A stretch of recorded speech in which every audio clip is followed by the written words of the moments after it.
The heart that turned pain into healing. Long ago, in a small village nestled at the foot of ancient hills, where streams sang through stone bridges and neighbors knew each other's sorrows by heart, there lived a boy named Alaric. His name, unusual for such a simple place, suited him more than anyone realized. Alaric was born into hardship. His father, Bernard, had once been a strong farmer until an accident broke his back and left him mostly bedridden. His mother, Mabel, stitched clothes for the village folk from dawn till midnight, her fingers raw and eyes forever weary.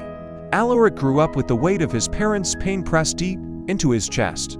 From an early age, Alaric learned that a person could carry two burdens at once, his own and someone else's. He would help his mother mend torn sleeves, carry buckets of water for the elderly, chop firewood for widows who had no sons left. Yet, each night, he lay awake hearing his father's soft groans and his mother's quiet tears behind the door. He made himself a promise in that darkness.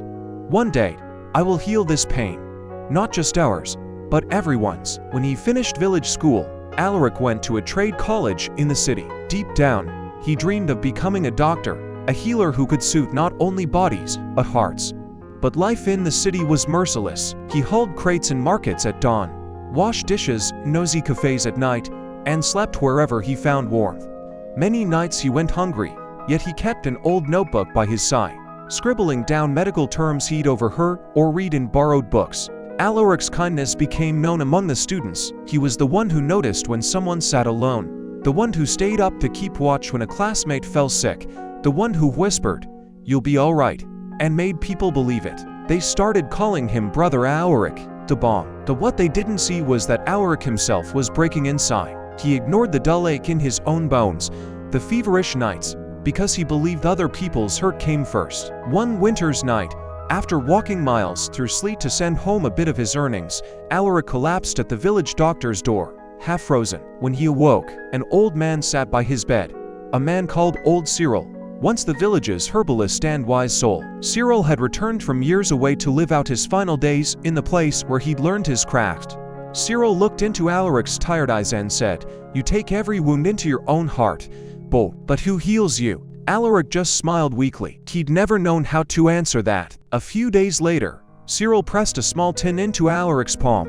Inside were herbal teas he had blended himself. "These herbs alone won't heal anyone," Cyril said, "but your words, your warmth, they will." Alaric promised to share them with the villagers in need. From that day on, Alaric visited every cold cottage, every drafty barn where the sick lay alone. He would brew the tea, but the real medicine was his presence. He sat by bedsides, told small stories, reminded people they weren't alone. Somehow, fevered brows cooled faster, and heavy eyes found sleep when his voice filled the silence. What he gave, though, he lost in himself. His own cough deepened, the ache in his bones worsened. But whenever he felt like stopping, he remembered his mother's face. Mabel's eyes, tired yet hopeful, waiting for a better tomorrow. One terrible winter, a blizzard sealed the roads. No doctors could come from the city. A mother's young daughter lay with burning fever, and no one knew what to do. Alaric wrapped himself in an old coat, pushing through knee-high snow for miles until he found their cottage. He gave the girl the last of Cyril's tea, then held her tiny hand until her eyes opened, clear and calm once more. The mother wept, calling him an angel, but Alaric just smiled. An angel, he thought.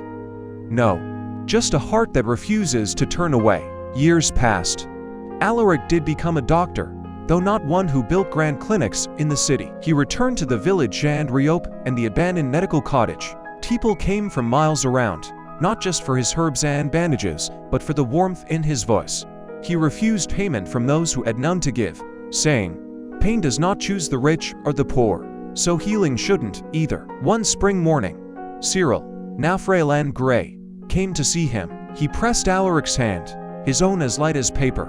"I gave you herbs," he rasped, "but you turned your own heart into a cure far stronger than anything I could make." That night, Alaric sat by his mother's side, now old but finally at peace. His father had long since passed, but in that small, warm house, there was no more darkness, only a calm, gentle glow. And the people of the village would tell their children, "When your heart aches, let it teach you kindness. A wound carried alone festers, but a wound shared with love becomes the seed of healing." Alaric taught us that the heart that turned pain into a cure for everyone